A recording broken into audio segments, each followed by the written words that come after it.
guys, welcome back to the channel, and today we're going to be reading Whatever After Beauty Queen Chapter 19, Flying Fur.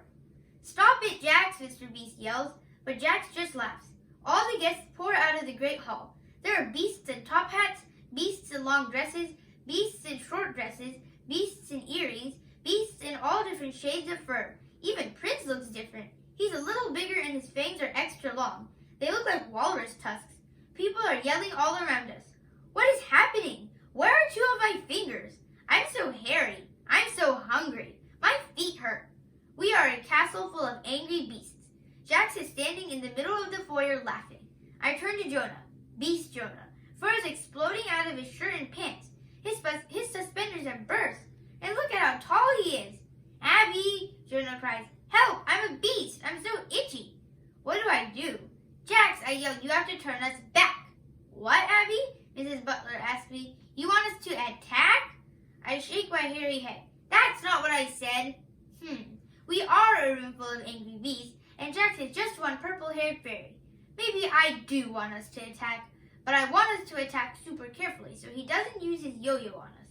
I wave to get the attention of Jonah Beast, Mr. Beast, the Butler Beast, and Beauty Beast, who somehow manages to still look gorgeous, even in beast form. Then I point to Jax and make a circling motion with my finger and mouth. Circle him. They do. We do. Jax is laughing too hard to even notice, until he's surrounded. Give us the yo-yo, I say calmly. Or what, he asks.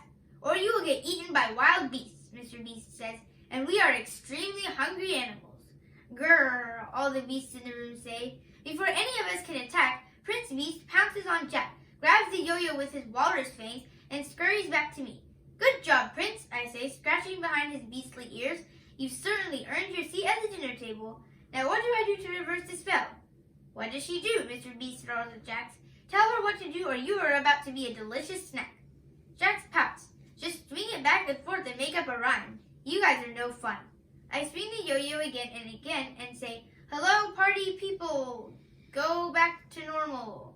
That doesn't rhyme, Jonah Beast tells me, grabbing the yo-yo with his furry hand. Let me try. It's feeling kind of warm. Turn back into normal form, he cries, and twirls the yo-yo like a lasso.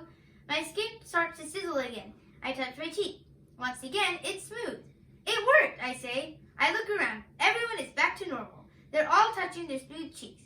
Everyone except Mr. Beast. It didn't work on you, Mr. B, Jonah says. That's okay, Mr. Beast replies. I didn't expect it to. Please don't feel sorry. I accept who I am. And, Jonah, good rhyming. Maybe now that you're a reader, you'll become a poet too, Beauty says. Jonah puffs his chest with pride. There's a loud knock on the door. Come in, we all yell. Hello, says a voice. A girl steps inside, closing her umbrella. She looks familiar. Spiky blonde hair? Freckles? Oh, it's Freckles. Sorry I'm late, she says sheepishly. I had to close up the shop and... Freckles looks up and stops talking. Her eyes meet Mr. Beast. They stare at each other and stare. Hello, she says slowly. Hello, he says. They can't take their eyes off each other. Freckles approaches me and pokes my shoulder. Hi, Abby. Who's your handsome friend? Does she mean Mr. Beast? She does. What's that other expression that Anna loves? Oh, beauty's in the eye of the beholder, meaning beauty is different for different people.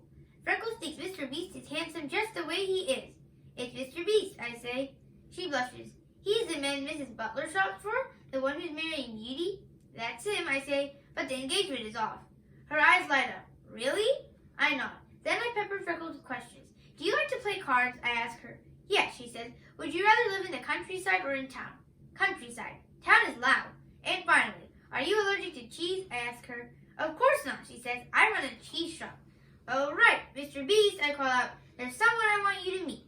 He swaggers over. Hello, he says with a bow. He offers her his arm. Freckles giggles, takes it, and the two of them walk off chattering. What was that? Jonah asks. Beauty chuckles. I think it was love at first sight. Mr. and Mrs. Butler carry Jax out the door. Put me down, he hollers.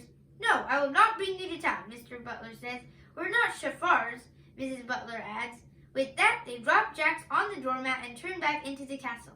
I need my yo-yo, Jax yells. It's very powerful, and it's raining outside, and I don't have an umbrella. It's not fair. Everyone else has it so easy and my life is so hard. You made your life hard, I tell him through the open door. You shouldn't have turned Mike into Mr. Beast. You shouldn't have turned me into a beast. You shouldn't have turned all the guests into beasts. You need to apologize. No way am I apologizing. I don't apologize for anything, Jax hollers. You can tell my cousin I'm not sorry for what happened in Walenta. Huh? What is he talking about? What happened in Walenta? I ask. What is Walenta? Who's your cousin? Ignoring me, Jax gets up and stomps his way through puddles and into the forest, while muttering to himself. When I'm about to close the door, I spot an older man approaching the castle. His hair is gray and his eyes look weary and tired. Excuse me, he says. It's raining and I'm lost. Can I come in? I'm not supposed to let strangers into a house, but what if he's a wedding guest? My internal debate is interrupted by Beauty. She yells, Dad, and runs into his arms. Dad? Honey, Beauty's father says, looking shocked and delighted. I thought you were on a work trip, Beauty says. I was, Beauty's dad says, patting her hair. I was on my way home, but I got lost, and it started to rain. This castle is the only place around for miles. What are you doing here? This all sounds familiar. Oh, Jonah, look, I cry, pointing to Beauty's father. It's the beginning of the original story. Beauty's dad, the merchant, is lost and looking for a place to stay. Does the whole story start over again then? Jonah asks me. Is that how this works? No, I say sadly. I can't believe Jonah still doesn't have his fairy tale memories back. We've been here over a day. Now, well, we go home. Goodbye, everyone, Jonah calls out to the guests. It was nice to meet you, but my parents are going to wake up soon and we have to get back to Smithville through the magic mirror upstairs. The guests look a bit confused. Understandably. I'll come see you guys off, Beauty says, looping her arms through ours. Mr. and Mrs. Butler take Beauty's dad to get something to eat. We find Mr. Beast in the kitchen with Freckles. They're making mac and cheese. Cute. We have to go, I tell them, but it was really nice to meet both of you. How will you get home? Mr. Beast asks. The magic mirror upstairs should do the trick, I say. We'll walk you up then, Freckles says. I'll meet you there in a moment, Mr. Beast says. There's something I have to do. Beauty, Freckles, Jonah, and I climb the stairs and walk into the sitting room. I'll miss you, I say to Beauty. Please take care of yourself, not just everyone else. She nods. I'll try. Mr. Beast bursts into the room. These are for your mom, he says to me and Jonah, for her birthday. He hands me the biggest, most beautiful bouquet of roses I've ever seen. Aw, wow, thank you, I say. I'll miss you, Mr. B, Jonah cries and throws his arms around him. You too, little man, you too. And thanks for the books, Jonah tells Beauty. I can't wait to read the rest. Enjoy, she says. The clock in my parents' bedroom says 6:43. We have 2 minutes, home time, until their alarm goes off. 10 minutes in fairy tale time. Perfect. So how does this work? Jonah asks me. We just knock and step through? Yep, I say. Follow me. I take Jonah's hand and pick up Prince. Goodbye, everyone.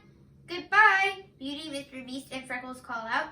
I knock once, twice, 3 times. We wait. Nothing happens. Uh-oh. I try again. Once, twice, 3 times. How long does it usually take? Beauty asks.